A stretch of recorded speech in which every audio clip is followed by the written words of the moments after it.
Адам басқалардың бойынан не көргісі келсе, соны тауып көреді.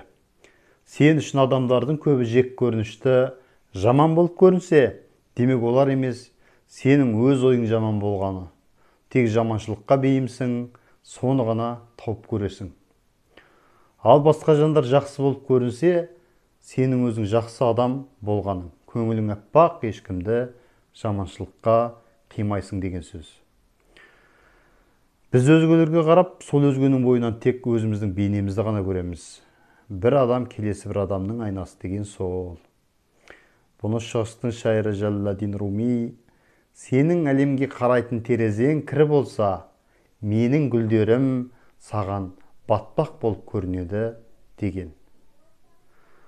Ендеше өзіміздің көңіл тереземіз таза болса ғана басқалар біз үшін жақсы болмақ.